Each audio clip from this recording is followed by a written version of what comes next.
market properti bakal crash. Ya, market bakal crash itu sebabnya kenapa banyak orang-orang kaya di Jakarta atau mungkin di kota-kota besar lain mulai melepas aset propertinya dengan harga rugi.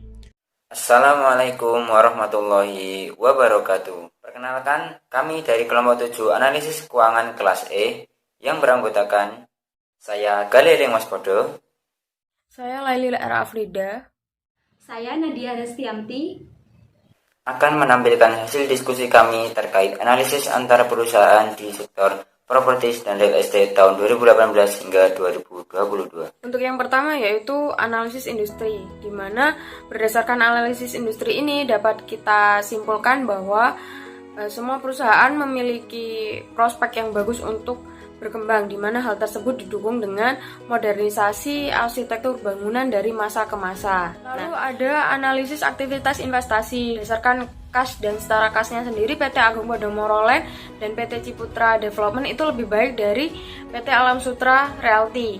Karena PT Alam Sutra Realty mengalami kenaikan kas hanya sekali selama 5 tahun terakhir. Sedangkan PT Agung Podomoro Land dan PT Ciputra Development itu mengalami penurunan kas hanya sekali selama 5 tahun terakhir. Dan juga bahwa PT Agung Podomoro Land itu lebih baik dalam mengolah sumber pendanaan untuk kegiatan operasional dan investasi perusahaan.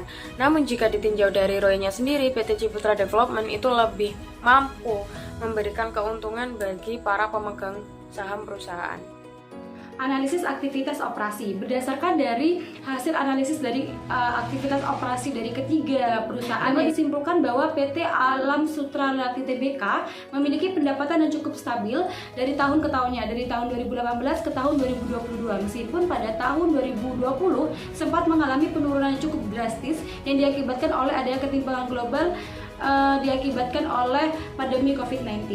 Berdasarkan dari hasil analisis profitabilitas ketiga perusahaan, maka dapat disimpulkan bahwa PT Ciputra Development Tbk itu mengalami perubahan yang cenderung stabil setiap tahunnya. Bahkan di beberapa rasio yang dilakukan mengindikasikan bahwa adanya peningkatan yang cukup signifikan dari perusahaan tersebut dan diakibatkan oleh pendapatan dan juga laba usaha perusahaan yang cenderung tinggi, sehingga perusahaan tersebut terus mengalami keuntungan dari tahun ke tahun.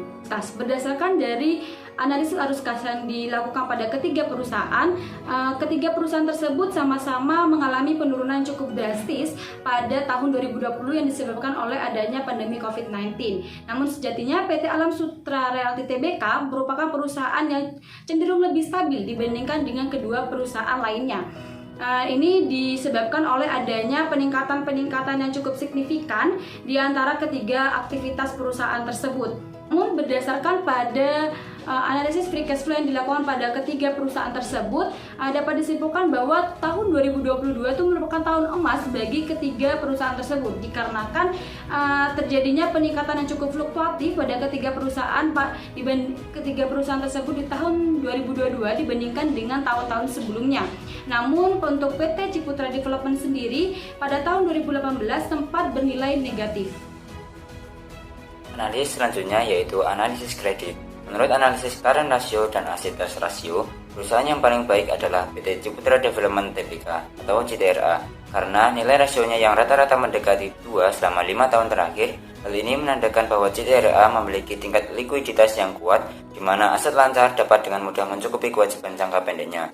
Kemudian ada analisis ekuitas. Menurut analisis earning per share atau EPS dan price to earning ratio atau PER, perseroan dengan rasio paling baik adalah PT Ciputra Development Tbk atau CTRA, di mana selama 5 tahun terakhir rasio yang ditunjukkan oleh CTRA selalu stabil dan bernilai positif, walaupun melewati pandemi COVID-19 di tahun 2020 hingga 2021. Hal ini juga didukung dengan harga per saham CTRA yang selalu tinggi dan stabil. Yang terakhir adalah analisis prospektif. Berdasarkan proyeksi laporan laba rugi di tahun 2023, perseroan yang diprediksi mengalami peningkatan laba hanya CTRA dengan nilai sebesar 2,8 juta rupiah. Walaupun total penjualannya diasumsikan menurun 6% dan beban yang diasumsikan hanya sebesar 4% dan 7%. Sedangkan ASRI dan APLN diprediksi mengalami kerugian di tahun 2020. Sekian presentasi dari kami. Terima kasih kepada teman-teman yang telah menyimak sampai akhir. Harapannya semoga apa yang kita diskusikan dapat menjadi manfaat di masa depan. Assalamualaikum warahmatullahi wabarakatuh.